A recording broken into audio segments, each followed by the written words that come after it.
akan kembali menyiapkan hati kita untuk mendengarkan firman Tuhan melalui pendalaman Alkitab pada malam hari ini yang kembali akan dibawakan oleh Dr. Timotius Roy Kartiko. Waktu dan tempat saya persilakan.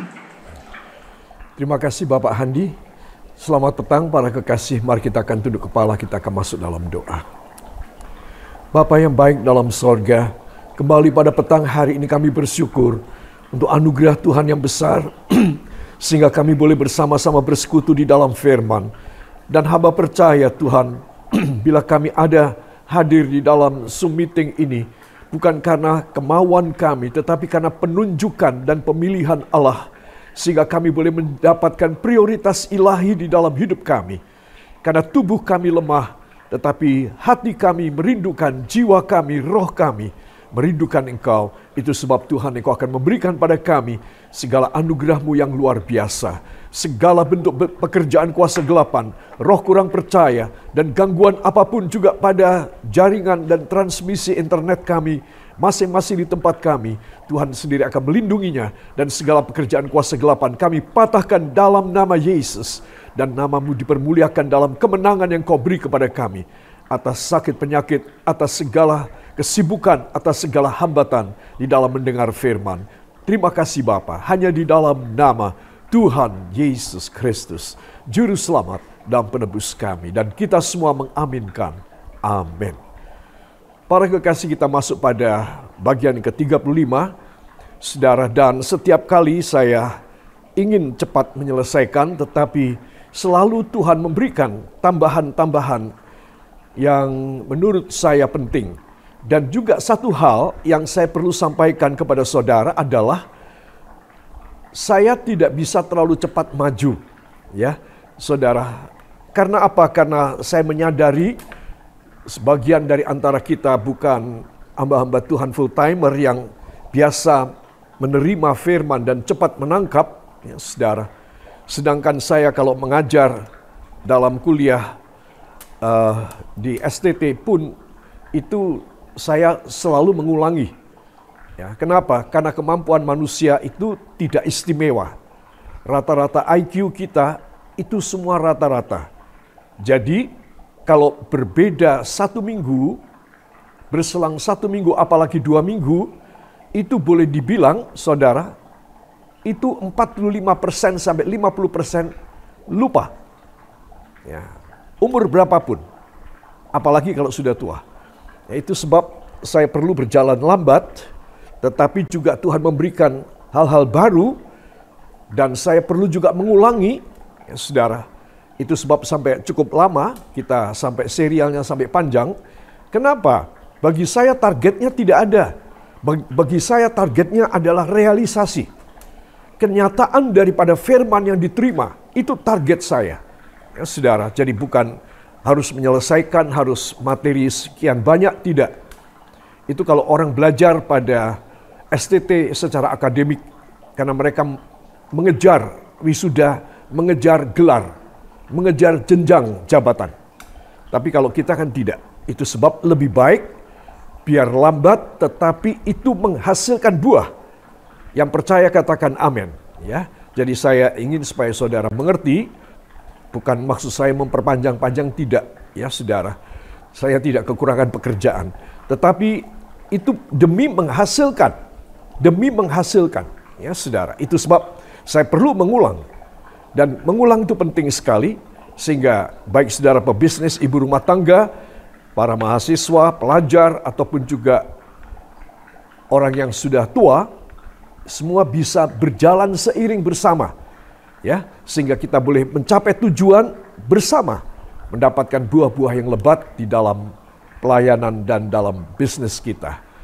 Yosua 1 ayat 8 dan 9, mohon setiap kali sebelum pelajaran sudah kita baca lebih dulu di rumah, ya, saudara, sehingga kita bisa tahu semangatnya. Para kekasih, kita mulai, saya sudah rencana mengakhiri kemarin nomor 9, ya. Yaitu tekad nomor 9, Anda diciptakan untuk memiliki apa? Kebenaran Allah. Ternyata saya sudah membuktikan dari Alkitab selama 4 kali pelajaran khusus, poin ke-9 saja, 4 kali, saudara, itu kesimpulannya adalah memiliki kebenaran Allah. Karena memiliki kebenaran Allah berarti memiliki segalanya. Ya, katakan bersama saya, ya, bila saya memiliki kebenaran Allah, maka saya memiliki segalanya. Ya, sungguh saudara, ini adalah sesuatu hal yang ilahi, bukan teoritis, ya, bukan pelajaran, bukan textbook, bukan kata mutiara, tetapi ini ilahi. Ini penentuan Allah. Itu sebab dalam awal khotbahnya Yesus melayani manusia, ya saudara, dalam Matius pasal yang ke-6, Tuhan Yesus sudah menjelentrehkan, sudah menjelaskan prinsip orang bisa memiliki. Itu Matius pasal 6. Awal dari pelayanan Tuhan Yesus. Dan ini bukan sesuatu kebetulan, tetapi ini merupakan suatu struktur, jenjang. Jadi entry levelnya orang, level masuk entry levelnya orang itu adalah Matius 6. Ya saudara. Tetapi bila kamu mencari kerajaan Allah dan kebenarannya, maka semuanya akan ditambahkan kepada kamu. Nah ini entry level. Makanya tekad nomor 9, Anda diciptakan untuk memiliki, itu memang sudah nasib saya. Nasib saudara. Nasib kita harus memiliki. Ya. Nah ini yang perlu saya tekankan terus.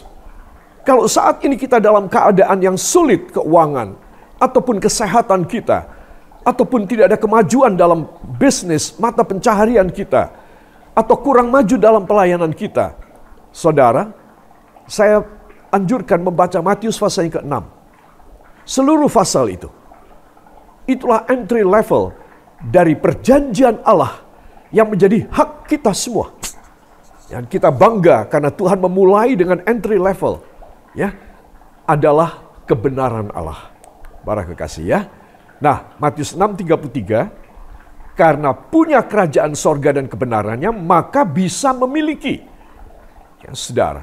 Nah, sekarang kemarin terakhir, beberapa kali terakhir, 3 kali terakhir, saudara, dalam tekad nomor 9 ini, saya berbicara mengenai soal kunci sorga. Memiliki apa? Kebenaran Allah. Kebenaran Allah adalah otoritas, kepercayaan Tuhan yang diberikan kepada kita dalam bentuk kunci kerajaan Allah. Kunci-kunci sorga. Ya, saudara. Nah ini, jadi kebenaran Allah, entry level, dan kunci sorga, puncaknya mendekati pintu sorga. Nah di pintu sorga itulah. Jadi kalau kita melalui jenjangnya, trap-trapnya, ya saudara, tingkap-tingkapnya kita lalui dengan baik, kita pasti menuju pada pintu sorga. Katakan amin. Ya, dan ini adalah sesuatu hal yang secara struktur rohani memang kita semua harus menempuhnya. Gak bisa kita melompat-lompat begitu, ya.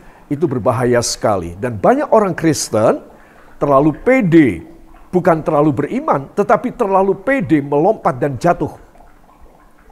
Tidak bisa, karena dia tidak punya kesabaran. Dia tidak punya ketekunan. Maka dia pasti jatuh.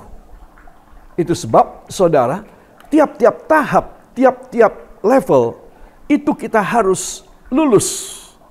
Jenjangnya harus lulus. Jangan kepengen cepat selesai. Saudara, tetapi sesuai, kepinginlah menuruti jenjang dari Tuhan yang Tuhan telah tetapkan dan berikan kepada setiap orang yang mau mencari kebenaran dan kerajaan Allah. Para kekasih, inilah yang saya perlu mengulanginya. Untuk bisa memiliki harus bisa dipercaya. Ya, saudara, bisa dipercayai mestinya, ya, kurang itu. Untuk bisa memiliki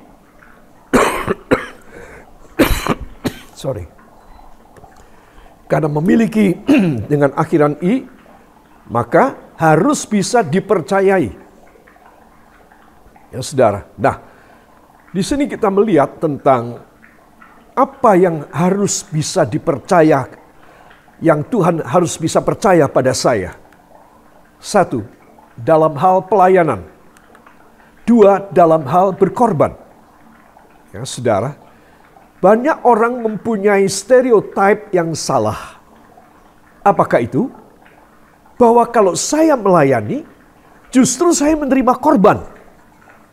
Nah, itu salah lagi. Orang yang melayani harus berkorban, saudara. Sehingga kuncinya diberikan oleh Tuhan kepada dia. Nanti saya akan membuktikan. Ya. Terus orang melayani itu harus berkorban. Ya, dirinya, harga dirinya, waktunya, pikirannya, keuangannya. Mungkin kita berkata, orang melayani kan miskin, orang melayani kan tidak punya banyak uang. Ya, saudara, nah inilah pelayanan dan bisnis beda. Kalau bisnis, kenapa kok berani? Tidak punya modal berani. Coba saya mau tanya. Tidak punya tempat yang bagus dan strategis, masuk gang yang sempit berani. Dagang di sana, buka toko, buka online di sana. Kok berani? Kalau bisnis kok berani? Kalau melayani Tuhan kok kurang berani? Nah, di sini orang ini, hamba Tuhan ini tidak tahu rahasianya. Bahwa orang yang mau melayani Tuhan itu dia harus berkorban lebih dulu. Kalau dia cuma menanti korbannya jemaat, korban orang lain, salah. Gak ketemu. Paradigma ilahi gak ketemu. Dia harus berkorban. Maka pelayanannya bisa dipercayai oleh Tuhan. Berapa lama seseorang melayani Tuhan dalam keadaan yang kekurangan? Tergantung ini. Jadi para kekasih, dalam hal pelayanan dan berkorban, ini harus seimbang. Maka Tuhan melihat, hei hambaku, kamu itu orangnya kok nekat sekali. Kamu uangnya tidak punya atau cuma sedikit, tapi kamu mau berkorban. Aku tahu kamu memberikan hidupmu. Oke, aku akan membiayai kamu. Aku akan mulai percaya kepadamu. Ya, ini rahasianya saudara. Karena saya mempelajari bagaimana saya dalam keadaan kekurangan, bahkan saya berkali-kali cerita kepada saudara, membelikan Melka ada di sini sekarang, ya ada di Zoom ini, dia ada di Singapura. Melka dan Matthew juga ada di sini, anak nomor 1 dan nomor 2 saya. Kami sulit membelikan susu. Ya. Nah, jadi istri saya, Pastor Shaini, membuatkan tajin air dari beras. Saudara, sebagai gantinya. Kalau kita ada berkat lebih, maka dibelikan susu yang paling murah di seluruh dunia. Termasuk di seluruh Magelang. Saya yakin anak saudara tidak begitu. Susunya bagus, ya mereknya mahal. Tapi Melka dan Matthew itu susunya paling murah. Namanya SGM. SGM itu pun 2 macam. Yang di dalam kaleng masih mahal. Tetapi yang kiloan itu murah. Nah, kami beli yang kiloan. Ya, saudara. Tetapi anak-anak ini kami mendidik untuk suka berdoa. Setiap pagi mereka berdoa. Walaupun badannya kecil, karena masih kecil umur 2 tahun, umur 3 tahun. Ya, kami kasih busa yang bertumpuk-tumpuk supaya bisa berlutut begini. Seperti orang dewasa. Umur 2 tahun, 3 tahun, setiap pagi anak-anak harus ikut doa. Itu setiap pagi. Saudara. Dan Tuhan memberkati. Tuhan melihat. Nah, jadi orang melayani itu harus ada korban. Jangan menunggu dikorbanin orang. Supaya apa? Kalau dia melayani dan dia berkorban, maka Tuhan membuka pintu sorga secara lebih cepat.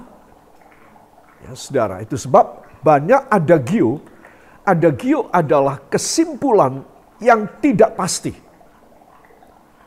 dan yang bersifat sentimental, itu adagio. Banyak adagio mengatakan, ya kalau melayani pekerjaan Tuhan tuh ya harus sekian tahun. Setelah 7 tahun, 10 tahun baru mulai makmur. Saudara, saya tidak percaya pada adagio itu.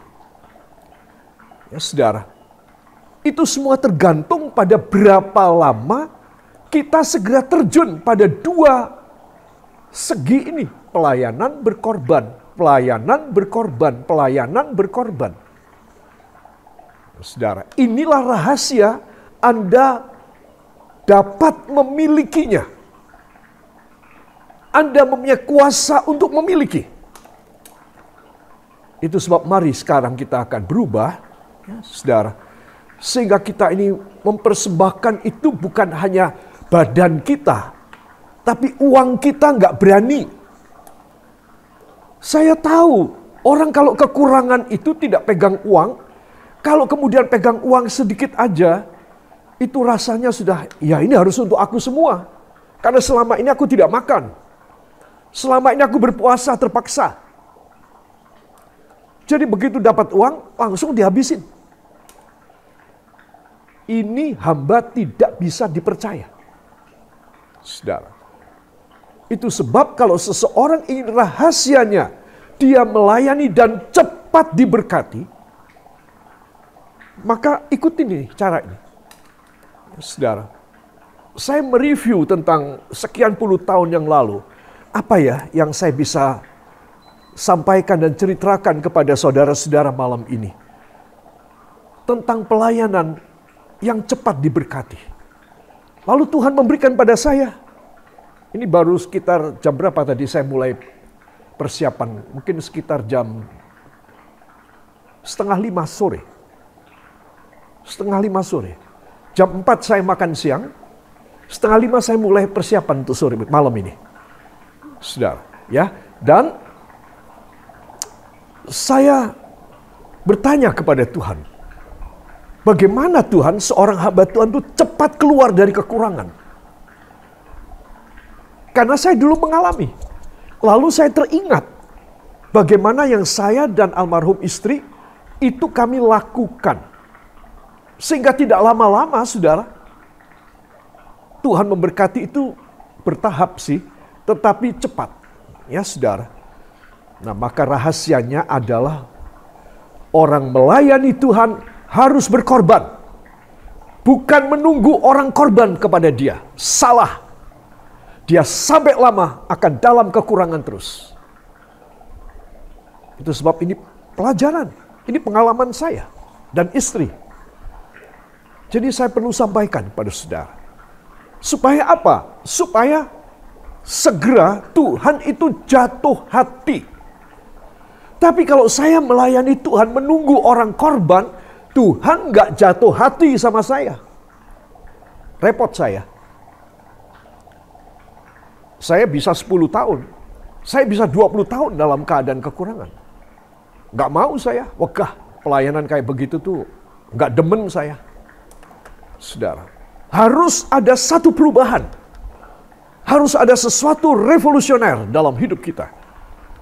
Nah, itu sebab dua rangkaian ayat berikut yang akan kita baca ini penting sekali.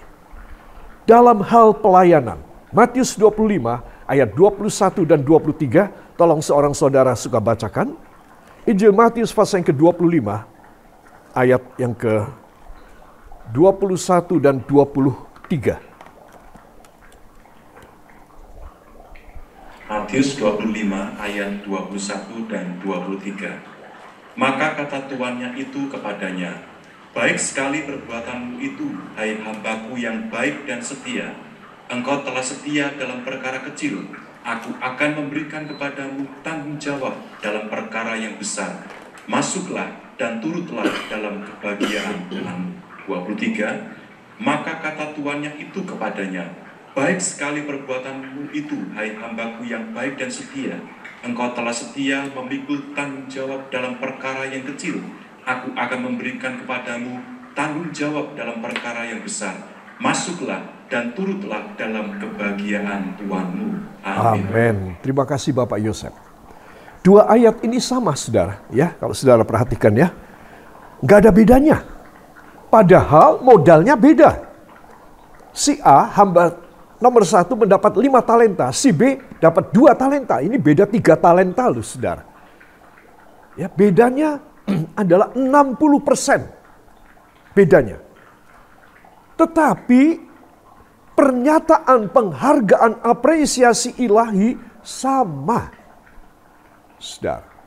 Jadi saya dan saudara harus tahu ya, dalam hal pelayanan itu bukan jumlahnya besar ruangannya, kotanya besar atau pelosok. Bukan. Tetapi mutu pelayanannya. Sekalipun saudara itu membuka gereja di kota metropolitan dunia, Jakarta, New York, ataupun di Tokyo, di Hong Kong, di Shanghai, di Singapura, saudara tetap aja. Itu hanya sebagai kamuflase topeng saja. Karena saudara tidak punya kualitas. Kualitas saudara adalah bukan pada tempat dan ruang besar. Bukan pada target cita-cita Anda yang gede. Tetapi pada pelayanan yang penuh pengorbanan. Itulah yang dinilai Tuhan. Makanya pada akhir zaman, akhir kehidupan seorang hamba Tuhan, seringkali dia ditolak. Pergi, enyah kamu dari hadapanku. Engkau orang yang berbuat jahat. Coba. Padahal Tuhan sendiri juga tahu bahwa dia juga seperti pernyataannya dia. Tuhan, masa aku ditolak? Aku mengabarkan Injilmu di lorong-lorong. Aku memecah roti dan membuat perjamuan kudus. Aku menyembuhkan orang sakit, mengusir setan dalam namamu. Masa aku ditolak? Nah ini loh saudara. Makanya jangan tergiur menjadi hamba Tuhan dengan target. Gak boleh, dosa itu saya bilang.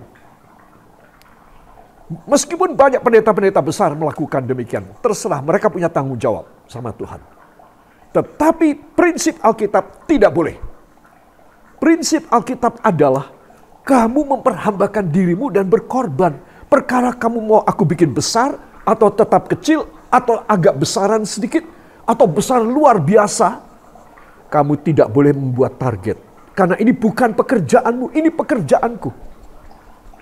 Nah ini sekarang saya bongkar rahasia ini. Saudara, seringkali di hadapan hamba Tuhan yang berhasil saya sampaikan hal ini. Mereka tidak sombong. Saudara, sebab kalau gereja itu sudah besar, jemaat ribuan, puluhan ribu, ratusan ribu, kesombongan mulai muncul. Saudara, siapapun akan menilai sedemikian itu. Karena ini tidak bisa lepas dari manusiawi kita.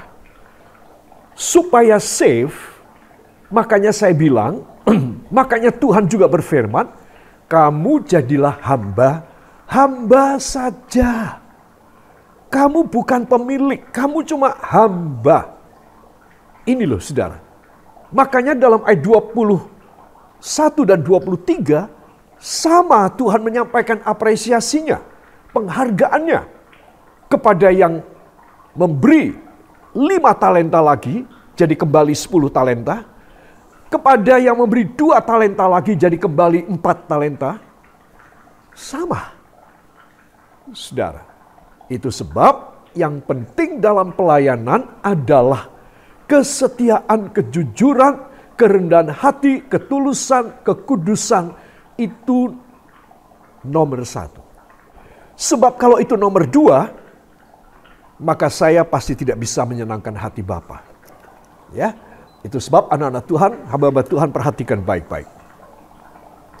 Kemudian dalam 2 Korintus 9, ayat yang ke-6, 10, dan 11. Tolong seorang saudara suka bacakan. 2 Korintus pasal yang ke-9, ayat 6, 10, dan 11. Demikian firman Tuhan. Camkanlah imu Orang yang menabur sedikit akan menuai sedikit juga, dan orang yang menabur banyak akan menuai banyak juga. 10. Ia yang menyediakan benih bagi penabur dan roti untuk dimakan, ia juga yang akan menyediakan benih bagi kamu dan melipat gandakannya dan menumbuhkan buah-buah kebenaranmu. Kamu akan diperkaya dalam segala macam kemurahan hati yang membangkitkan syukur kepada Allah oleh karena kami. Amin. Terima kasih Bapak Heri.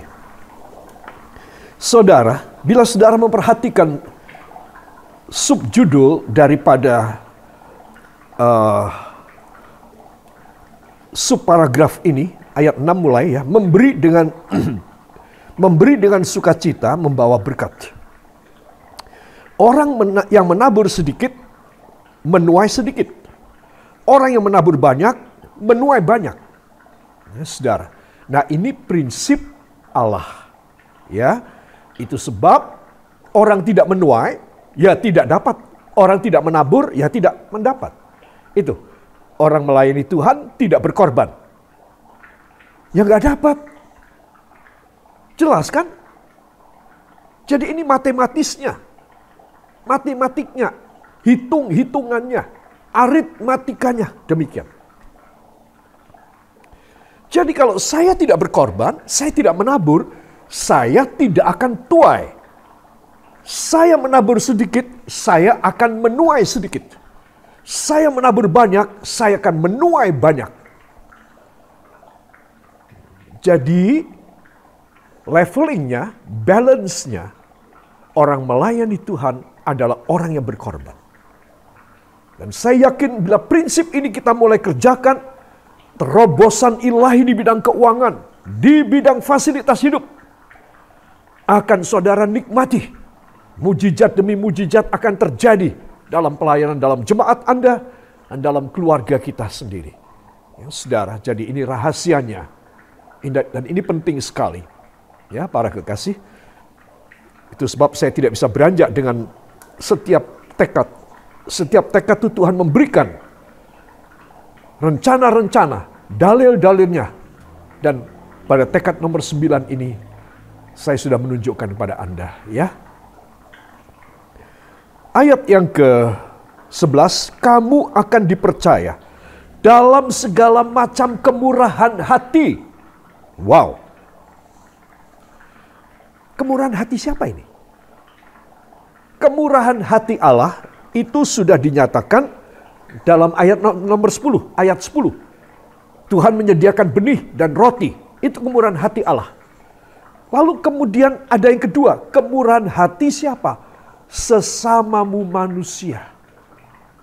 Nah, terus orang yang tidak menabur, orang yang tidak berkorban, ya tidak dapat. Tidak dapat dia belas kasih dari sesamanya, tidak ada. Dia menunggu siapa yang mau korban. Tuhan bilang, Timothy, kamu nunggu siapa sih yang korban sama kamu? Kan kamu nggak korban. Bukankah kamu tidak berkorban? Kok kamu nunggu orang korban gimana? Saudara, ini loh. Ayat 6, ayat 10, dan sekarang ayat 11. Kalau kita melakukan ayat 6, maka ayat 10 Tuhan memberkati kita. Lalu ayat 11 orang-orang akan memberkati kita. Amin. Jadi saudara harus tahu kuncinya. Kuncinya ayat yang ke-6. Maka ayat 10 Tuhan memberkati kita luar biasa. Ayat 11 orang-orang. Kemurahan hati siapa? Orang-orang. Kasih dengan kemurahan hati kepada saudara.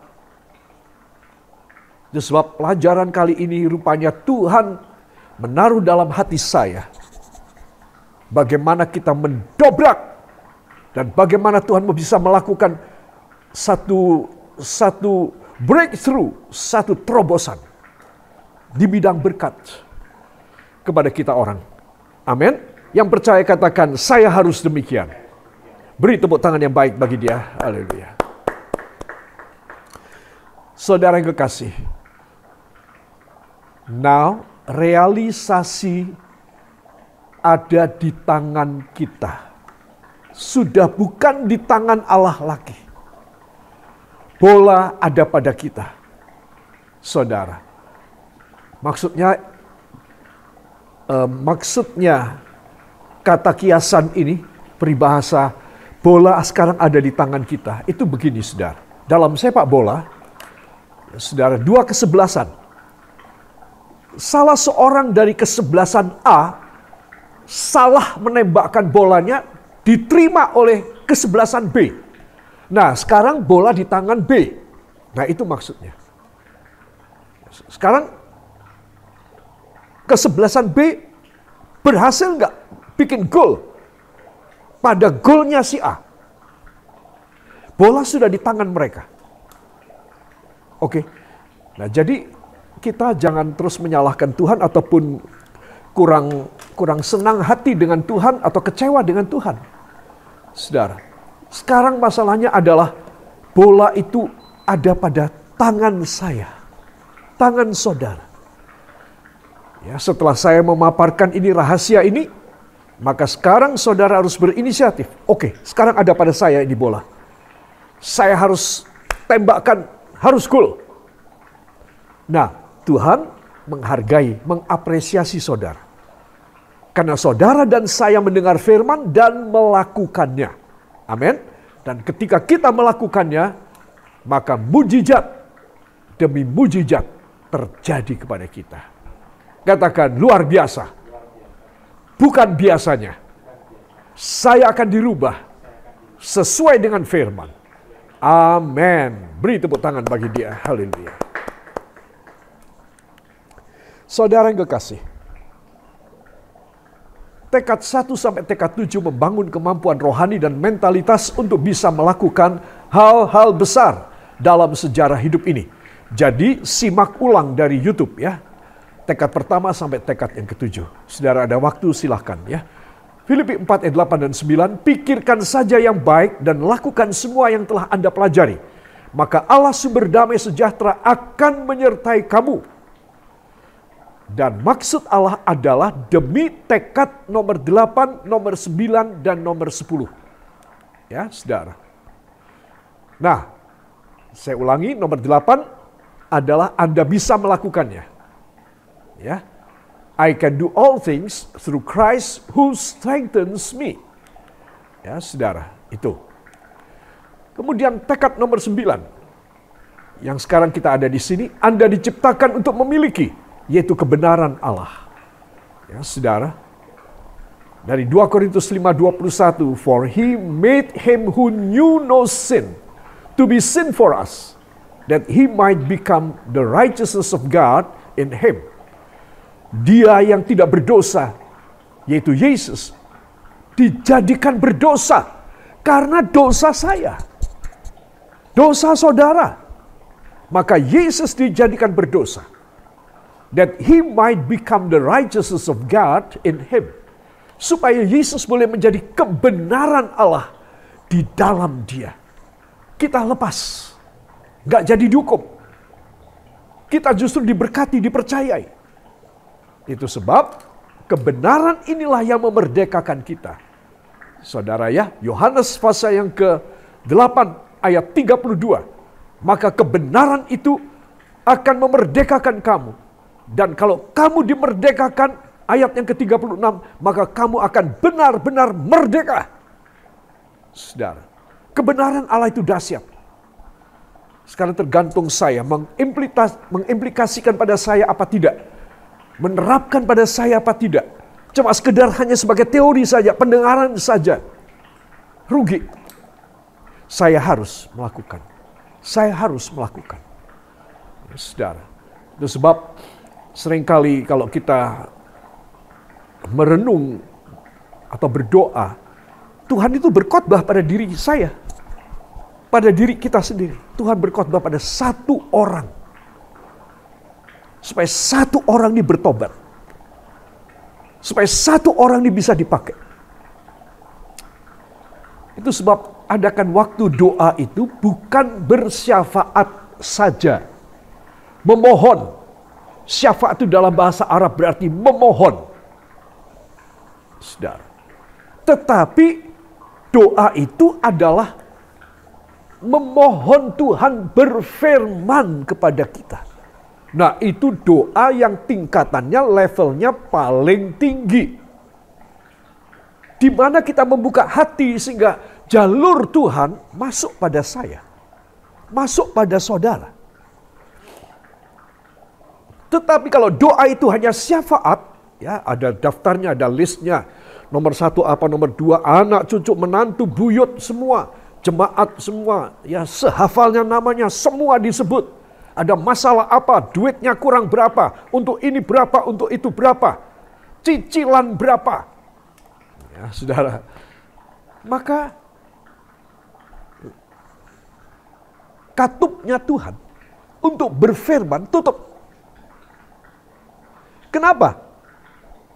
Karena Tuhan melihat anakku si Timothy ini banyak banget keperluannya, banyak banget daftarnya, panjang banget.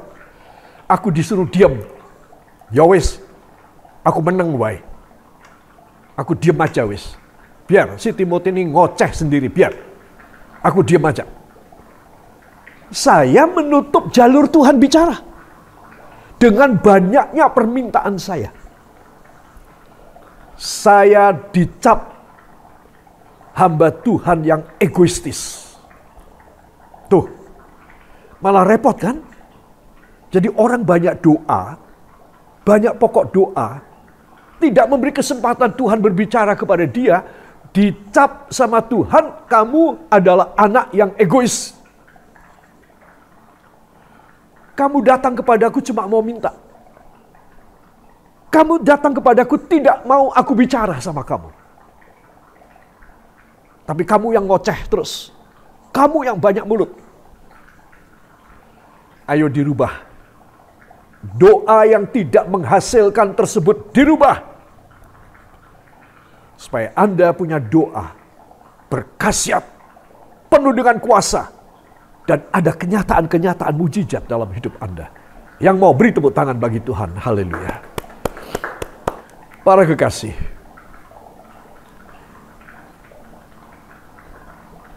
nomor 9, nomor 10, tekad yang terakhir, Anda adalah duta besarnya Kristus. Ya, ini saya hanya mengulang supaya saudara ingat 8, 9, dan 10 ya. Ini yang ke-10, we are ambassadors for Christ. 2 Korintus 5 ayat 20. Ya saudara. Dan ambassador itu mempunyai kuasa yang hebat. Kuasa yang setara dengan kepala negara. Di negara asing. Roma 8 ayat 37. In all these things, we are more than conquerors through him who loved us. Maka di atas semua perkara ini, kita adalah orang-orang yang lebih dari para pemenang. More than conquerors. Lebih dari para pemenang. Wow. Di dunia ini tak terbilang jumlah orang yang merasa dirinya pemenang. Tapi Anda lebih. Kenapa? Karena Anda ini duta besarnya Kristus. Nah, untuk mencapai nomor 10 ini, kita itu ditata 8, 9, 10. Basicnya nomor 1 sampai 7. Ya, saudara. Maka pelajaran ini kelihatannya jelimet, tetapi kita bisa paham. Kita bisa paham. Apalagi kalau kita mengalami persoalan, problema, langsung kita bisa menerapkan apa yang kita terima. Ya, saudara. 3 episode terakhir, 10 tekad dari 10 tekad peraih sukses. Nomor 8, Anda bisa melakukannya. Nomor 9, tekad 9, Anda diciptakan untuk memilikinya. Tekad 10, Anda adalah duta besarnya Kristus. Ya, ini 3 tekad terakhir, saudara. Nah, saya akan kembali, seorang masterpiece harus punya master key. Ini saya perlu mengulanginya. Kunci kerajaan sorga, Matius 16 ayat yang ke-19. Ya, saudara ya. Ada 2 aspek. Aspek pertama, janji pemberian otoritas. Kepadamu akan kuberikan kunci kerajaan sorga. Yesaya 22 ayat 22. Kedua, otoritas mensyaratkan integritas. Apa yang kau ikat di dunia akan terikat di sorga. Apa yang kau lepas di dunia akan terlepas di sorga. Ya, saudara. Nah, jadi inilah yang menjadi dua inti terakhir, dua pelajaran terakhir dari tekad nomor 9. 1. Raih dan pegang kunci ini. Yesaya 22 ayat yang ke-22, seorang saudara mohon membacakan bagi kita sekalian. Kitab Nabi Yesaya pasal 22 ayat yang ke-22.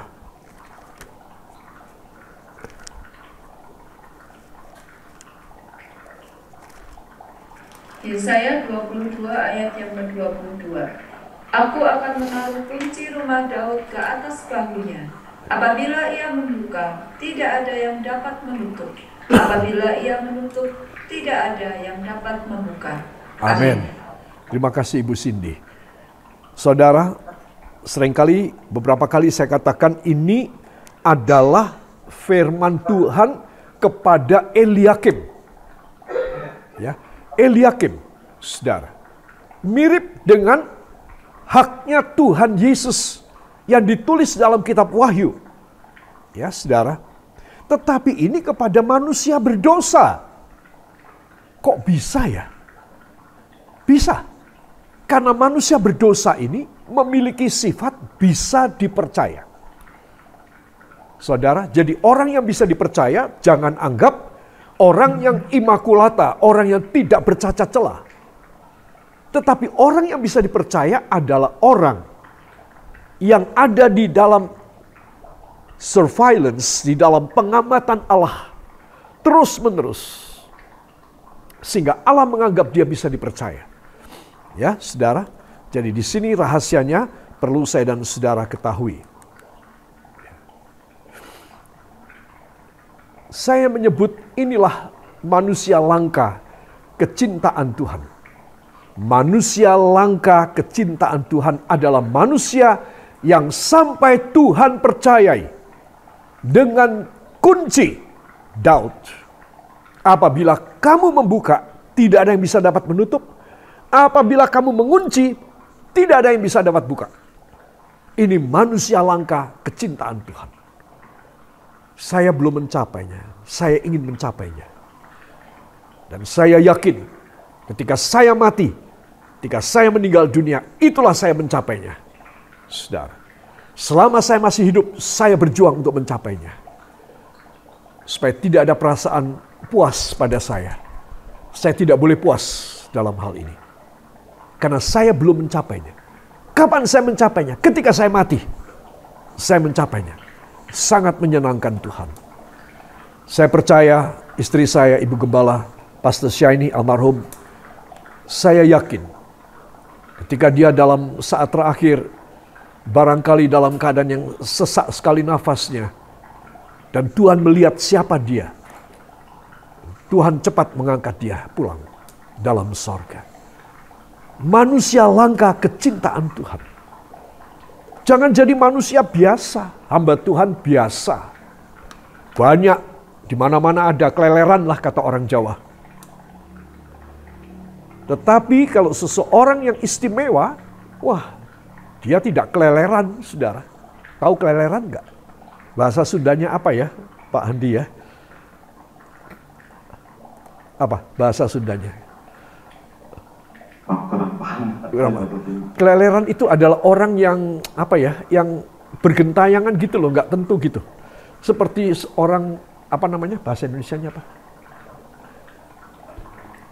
Orang yang, ya pokoknya orang yang tidak berguna dan hanya berkeliaran, keliling-keliling saja, ya, berserakan, ya saudara sudah maksud ya, begitulah. Nah, jadi hamba Tuhan yang tidak dicintai Tuhan itu banyak sekali. Saya tidak menjudge, saya tidak menghakimi hamba Tuhan lain, tidak. Tetapi saya perlu membuka fakta ini. Jadilah yang istimewa. Yaitu jadilah hamba Tuhan kecintaan Tuhan yang langka. Yang tidak biasa mempunyai kualitas yang beda. Ya, saudara. Itu sebab ini perlu dibangun supaya akhir hidup kita sangat dihargai oleh Tuhan. Amin. Saya yakin semua hamba Tuhan kepingin matinya mulia. Ya, itu sebab ini kita yang harus cari dan usahakan sebisa kita. Membuka pintu surplusmu, utamakan kelurusan. Ya, aku akan menaruh kunci rumah Daud ke atas bahunya. Apabila ia membuka, tidak ada yang dapat menutup. Apabila ia menutup, tidak ada yang dapat membuka. Ya, saudara.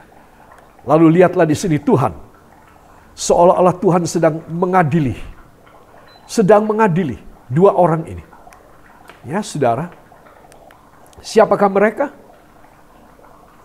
Sebna. Allah copot Sebna yang korup. Ini koruptor ini. Hamba Tuhan koruptor ini, Sebna ini. Dan diganti dengan Eliakim. Yang tadi kita sudah baca, diberi hak mandat oleh Allah. Yesaya 22 ayat 22. Ya, mulai dari ayat 15. Saudara bisa baca di rumah. Mulai dari ayat 15. Lalu diserahkan jabatan sebagai bendaharawan kepada Eliakim. 1 Samuel 16 ayat yang ke-7, bukan yang dilihat manusia, yang dilihat Allah. Manusia melihat apa yang di depan mata, tetapi Tuhan melihat apa, saudara? Melihat hati. Tuhan tidak melihat yang di depan mata. Saudara, percuma, Tuhan melihat juga sih, tapi Tuhan melihat di depan matanya, nembus sampai ke hati orang yang dia lihat. Ya, tapi kalau manusia kan nggak bisa, cuma lihat di luar aja. Ya. Inilah Eliakim, tulus, hatinya tulus demi mendapat kunci rumah Daud.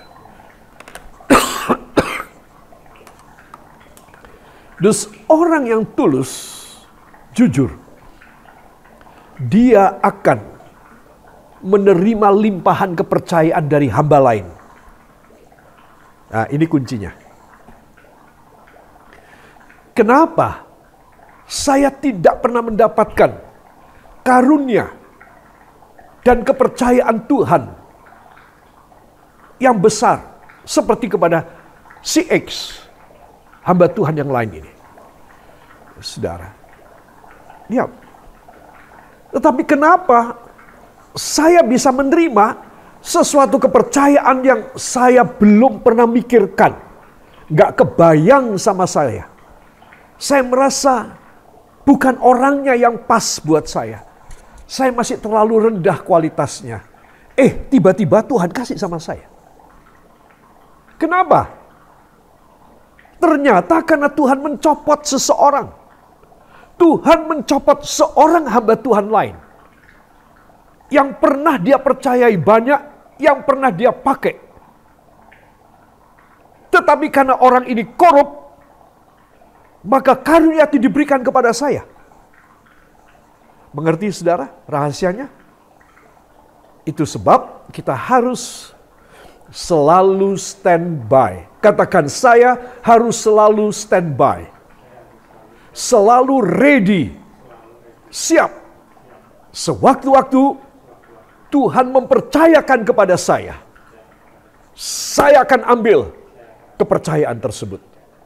Yang percaya, beri tepuk tangan bagi dia. Haleluya. Itu sebab para kekasih, mari kita semua ada dalam sesuatu penyerahan diri kita kepada Tuhan secara lebih total lagi. Amin. Maka itu kita harus mempersembahkan yang terbaik dari kita punya untuk kemuliaan Tuhan.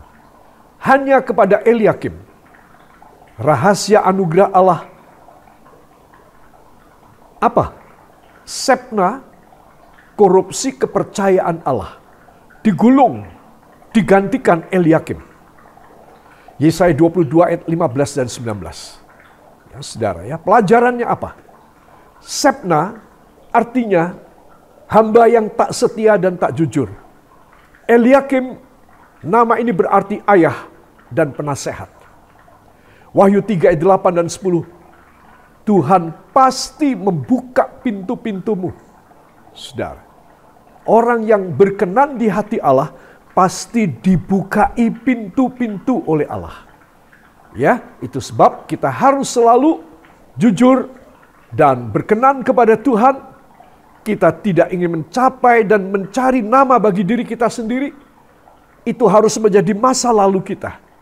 Masa depan kita adalah standby, siap. Kalau sewaktu-waktu aku diberi kepercayaan oleh Tuhan, aku akan terima. Aku siap. Aku sudah membangun infrastrukturnya. Dan Tuhan melihat aku siap. Makanya diimbalkan kepadaku. Itu sebab aku harus mulai sekarang. Mumpung sementara senyampang aku masih sehat, masih kuat, aku harus menyiapkan infrastruktur di dalam hidupku. Supaya Tuhan melihat, hai hambaku, kamu mempunyai infrastruktur rohani yang luar biasa. Tunggu, aku akan beri kepada kamu. Amin. Tetapi kalau saya ini gak punya apa-apa, saya hanya melayani Tuhan biasa aja, tidak ada sesuatu perubahan revolusioner dalam hidup saya, tidak ada satu pengorbanan pada saya, biar saya nunggu sampai mati, gak dikasih sama Tuhan, repot saya. Itu sebab rahasia ini para kekasih harus saudara pegang. Karena ini rahasia dari firman. Dan ini juga pengalaman pelayanan saya. Sekarang saya menyampaikan kepada saudara. Saudara tinggal mendengar, melakukan. Gak usah bersakit-sakit, menangis-nangis. Kayak saya tempo hari ketika saya belajar dari diri sendiri. Ya, saudara. Learning by doing. Belajar sambil melakukan. Aduh, babak belurlah saya. Kadang-kadang kena pukulan Tuhan. Nah, sekarang saya ceritakan sama saudara. Saudara tinggal terima enaknya aja. Lakukan saja. Gak usah kena pukul Tuhan. Gak usah kena yang berat. Itu sebab para kekasih, kalau saya dan saudara melakukan apa yang menjadi kehendak Allah, niscaya Tuhan jatuh hati kepada saudara. Amin. Inilah yang perlu saya sampaikan. Dan saya berharap ini semua boleh menjadi berkat bagi kita sekalian. Kita akan tunduk kepala, kita akan masuk dalam doa. Dan sebenarnya saya masih ada sampai berapa? 14 atau berapa ya? Ada 20 slide. Ya, 20 slide itu saya belum menginjak nomor 10 loh saudara. Tetapi saya sampaikan di sini saja. Saya ingin supaya saudara mantap. Cukup banyak yang saya sudah sampaikan. Ayo, terimalah, lakukanlah. Kita akan duduk kepala, kita akan masuk dalam doa untuk kita mengurapi kepala kita dalam urapan, dengan minyak urapan. Mohon saudara sekaligus menyiapkan minyak urapan saudara, dan kita akan masuk dalam doa. Bubuhkan minyak ini pada jari tangan saudara. Mari angkat tangan saudara dan taruh tangan kiri pada jantung saudara. Ya Bapa yang baik, hamba telah menyampaikan sabdamu. Dan hamba percaya kuasa-Mu dinyatakan di dalam segala kelemahan kami. Kesalahan-kesalahan kami. Dosa-dosa kami. Sifat karakter tidak baik kami. Kiranya Engkau mengampuni kami. Dan Engkau menutup dengan memeterai kami dengan urapan Roh Kudus-Mu ini. Layakkan hamba bersama para kekasih masing-masing akan mengoles dahi kami dengan minyak ini. Jadikanlah minyak yang biasa ini menjadi minyak urapan. Oleh sebab itu saudara katakan, dalam nama Yesus. Dalam nama Yesus, silahkan dioles pada dahi saudara. Dalam nama Yesus, Tuhan menyucikan saya. Tuhan menguduskan saya. Roh Kudus mengurapi saya.